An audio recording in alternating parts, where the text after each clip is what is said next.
خوێنکارانی خۆشەویست سڵاو لە بیرۆکەی پرسیارێکی نوێ بۆ پرسیاری ویزاری لەگەڵتان هابم قەسیدەیەکمانەیە لە کتێبەکە لە وحدەی دووەم لە مەزهەبی ڕۆمانسی کە قەسیدەکەی ڕەسافیە ئەڵێ يا قوم لا تتكلموا إن الكلام محرم ودعوا تفهم جانبا فالخير ألا تفهموا تثبتوا في جهلكم فالشر أن تتعلموا. الله شيء بسيارك وظيفة الجملة الخبرية في شيء أمامان بالنتي الثانية واتشي شطركاني دومي قصيدك وظيفة كيتشيا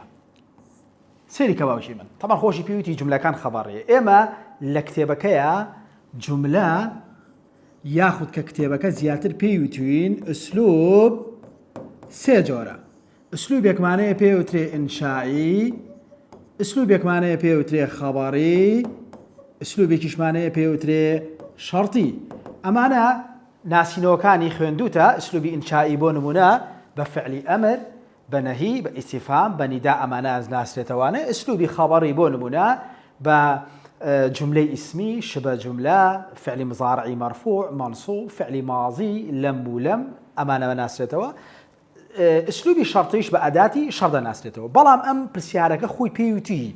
سيري كباوشي من خوي بيوتي جملة كمان چيا خبرية كاتب برسيارك لسر جوري دوامتي هر كاتك اسلوبم انشائي بو اگر داوي وظيفي كرد او علم شي انفعال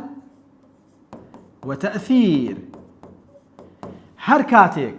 جمله كم خبري بو اسلوب كم خبري بو او وظيفه كم شيا تعليل هر كاتك اسلوب كم شرطي بو او وظيفه كم شيا اظهار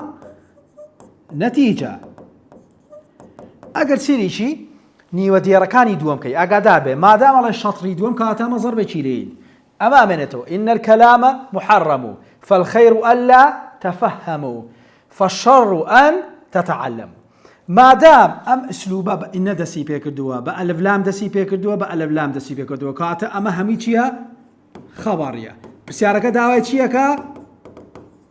وظيفة كي ولا وظيفة خبرية بتومانة شي تعليل سيري شي هالبجار دكانكا كاتا إظهاري نتيجة نية لبروي بو شرطية پەیمانگای سلێمانی خاوەنی زۆرترین خوێندکار و زۆرترین نمرەی بەرز تاکە پەیمانگا لە هەموو کوردستان کە زۆرترین وانە لە خولەکاندا دەخوێنرێت و تاقیکردنەوەی وەرزی بە خوێندکاران دەکرێت كواتا والام طبعا براسة لبرو أسلوبه كمان خبرية طبعا انفعالي جنية لبروي إنشائية لوظيفة تعجب من هرنية لكتابك كواتا هل سرتها بيسا ضربێکی لێبین کەواتە بەپێی پرسیارە کەمان چی بۆ بێت وەڵامەکەمان بریتیە لە وەزیفەی تعلیل سەرکەوتوو ئەنگای سلێمانی پێشەنگ لە سلێمانی